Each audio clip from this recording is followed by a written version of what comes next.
last couple of days I've been working on a kit to help people internally clean and test these old mechanical fuel injection pumps that Mercedes used.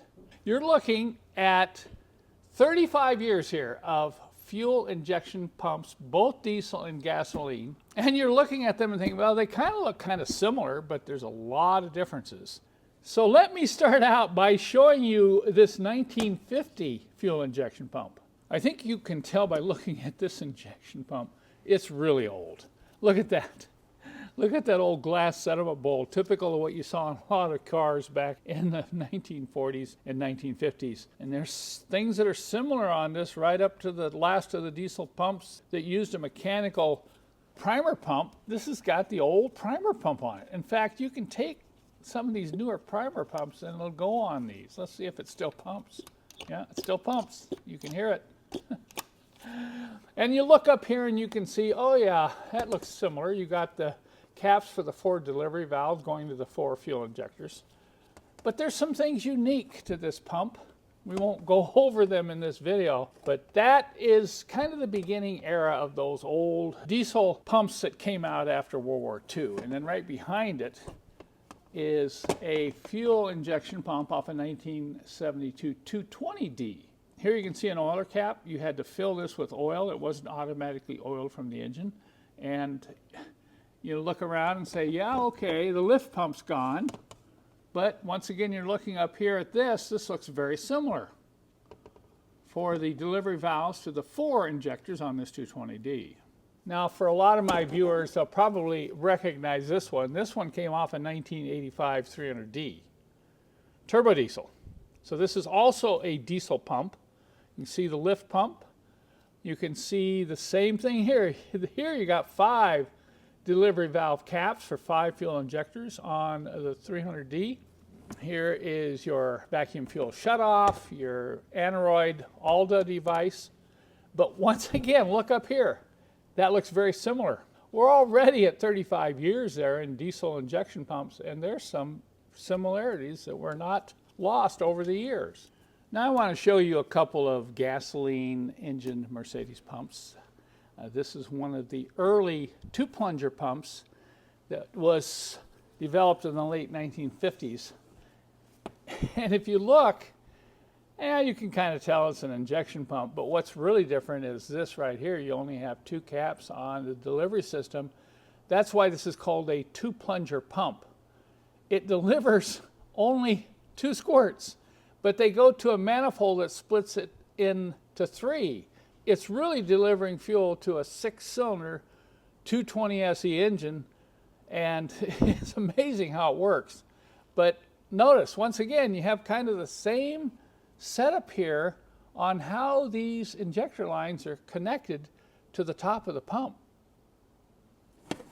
Okay, and then here is a 6-cylinder gas from an M189 engine in the mid-60s.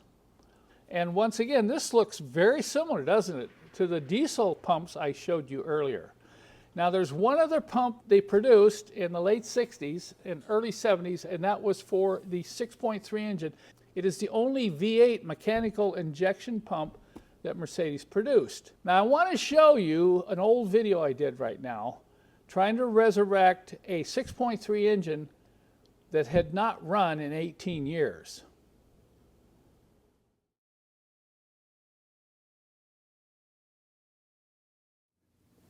Well, today is the day of reckoning. We're going to find out if the Beast's injection pump is working properly. We're also going to attempt to clean it out. I'm sure there's a lot of old varnish in there from the old fuel that sat for years. So what I've done here is I've rigged up a system where I can cycle cleaner through the injection pump. I'm not going to be using the fuel tank in the car nor the the fuel pump back there in the back. I've got this 10 psi electric pump here, and we're going to run this cleaner through this tank, into the system, back to the tank, and we're going to just cycle it, okay? We're going to keep cycling the cleaner. What I'm using is about 80% carburetor cleaner and 20% transmission fluid. Added the transmission fluid to give it a little bit of lubrication, but I really wanted to get the carburetor cleaner through there to try to work some of that old varnish out. This is going to be the real test here of how easy it's going to be to get this engine to run, because if that injection pump will not pump fuel, then it's going to have to come off and get rebuilt. All right, let me show you what I'm doing. The first thing is we're going to just run the pump. We're not going to crank the engine over yet. We're just going to run the pump and cycle the fuel cleaner through it and back in. You'll get a chance to see how it comes back into this capture tank. It's pretty slick because it comes back into a separate chamber, and we can monitor how dirty that cleaner is as it returns from the pump. Here you can see some of the cleaner starting to separate from the transmission fluid. This is what came out in the return line. Let's pour a little bit out and see how it looks in a flat pan here. I don't know if it's real rusty, but it is definitely got some varnish in there. We'll keep running the pump for a while until we can get this cleaner to run a little bit clearer. Okay, we're going to drain this all the way out and take a look inside the bottom of the cup. That's going to give us a clue just how much dirt is coming out of the pump. Of course, we've got residual crud and junk in the fuel lines as well, but you can see there's some dirt in there. It's not real bad at this point. Okay, you got to see what actually is coming out of the pump. It doesn't surprise me. I mean, I suspected it to be a little bit dirtier, but right now, see, we're going to give it the real test. We're going to crank the engine with a starter at the same time we're running this electric pump as it pumps the cleaner fluid through the injection pump. Now you're going to get to see firsthand whether or not this is going to work. Here is how I'm going to monitor what is coming out of the injection pump. I've removed the factory injector hard lines. I've installed these short, straight hard lines and put hoses on here running into bags, and we've sealed them with zip ties. So what I'm hoping to be able to do is to get an idea of just how well the pump is squirting and what is coming out of the pump. Let's cross our fingers and see if this works.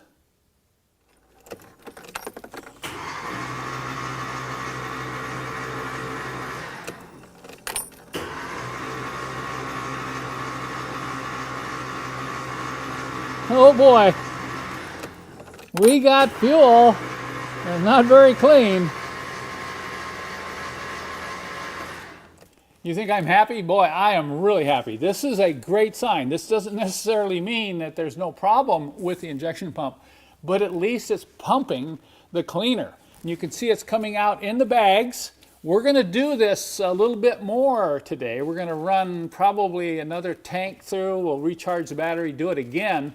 And once this is running clear, we'll start bolting everything back. Once I know I'm getting good fuel flow out of all 8 of these lines, we're going to put the stock lines back on, hook them up to the fuel injectors, and get the new fuel filter in, the tank set up, the pump ready to go, and then we're going to do it again, okay? We're going to test it again before we actually put the fire to it.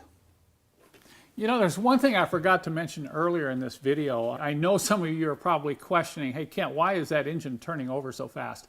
Well, I did pull all the plugs out. I think I mentioned this way back in a previous video. I pulled all the plugs out and we soaked all the cylinders with a combination of transmission fluid and diesel fuel, and that's been soaking for quite a while. So I want to spin the engine without it under load. This is also going to build up oil. It's going to move oil through the engine. I'm going to hook everything back up in terms of the stock fuel system, but before I reinstall the factory hard lines, we're going to make sure it's pumping fuel from the tank. And that'll be the kind of the final test. You know, the fuel system is delivering fuel to the injectors, and then I'll come back and we'll install those factory hard lines.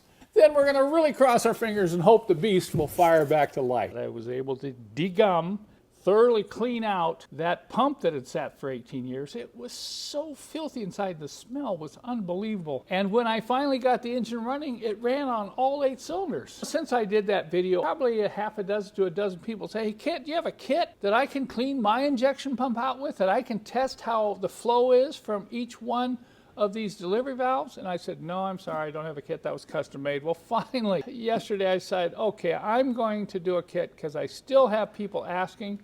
And here it is right here. Here's the kit. These are custom lines that we had made in Germany, and they are attached with rubber hoses. So I'm going to explain now that this kit will be available for a 4 or 5 cylinder. It'll be available as a 6-cylinder kit, and it'll be available as an 8-cylinder kit for you 6.3 owners. I also recommend this tank that we produce. This is our emergency fuel tank, because you don't want to be testing these pumps from fuel that is in your old tank, because the pump is obviously all gummed up. Well, the tank's going to be in terrible condition, just like it was in that 6.3.